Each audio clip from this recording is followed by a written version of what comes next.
আসসালামু আলাইকুম প্রিয় দর্শক, চলে আসছি ফরিদপুর জেলার নগরকান্দা উপজেলার রসুলপুর বাজারে। বাজারটি প্রতি শনিবার এবং মঙ্গলবার সকাল থেকে মিলে থাকে। আমরা কয়েকটা বাজারে রিপোর্ট করি, এর মধ্যে বালিয়া আছে, রসুলপুর আছে, তালমা আছে।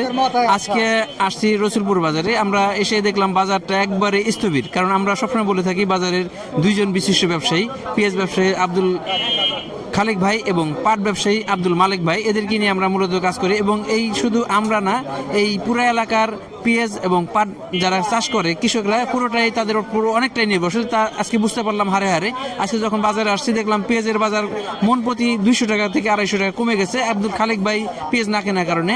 আর আব্দুল মালেক ভাই যেহেতু পাট কিনে, এতে দেখলাম যে তার দোকান বন্ধ থাকার কারণে পাটের উপরে একটা প্রভাব পড়ছে। আমরা পাট জানতে পারছি আজকে ব্যবসায়ীরা বলতেছিল এবং কৃষকরা বলতেছিল যে 4500 থেকে 4600, তার মানে আসলে মানা যায় না, 4500 থেকে 4600 এর মধ্যেই দাম ঘোরাফেরা করতেছে। এখানে আব্দুল মালেক ভাইয়ের উপরে অনেকটা নির্ভরশীল, সে পাট না কেনার কারণে সমস্যা হইতেছে। এক্ষেত্রে একটা কথা বলে রাখি যে আব্দুল খালেক ভাই এবং আব্দুল মালেক ভাই দুজনেই এই কেনাবেচা করে, এবং এই ক্যাশের আব্দুল মালেক ভাইয়ের ছেলে শাহিন মোল্লা ইনি সাধারণত এই ক্যাশটা মেনটেন করে।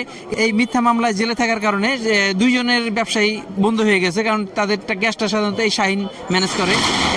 এর প্রভাব পুরো এলাকা জুড়ে পড়ে গেছে। আমরা তারপরে জানার চেষ্টা করবো আসলে ঘটনা কি। আর আমরা দেখি পাটের আজকে বাজার দর, আমাদের সাথেই থাকবে ভিডিও জুড়ে।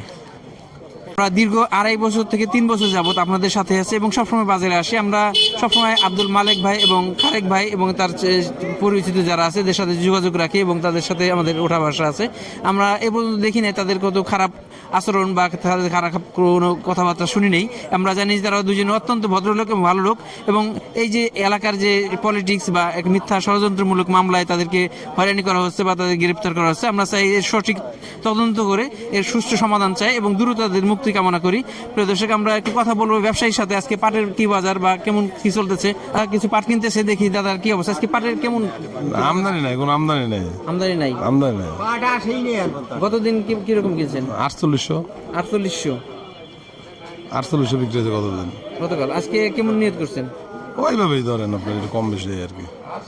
4500 থেকে 48, মাথাটা 4800, মাথাটা 4800।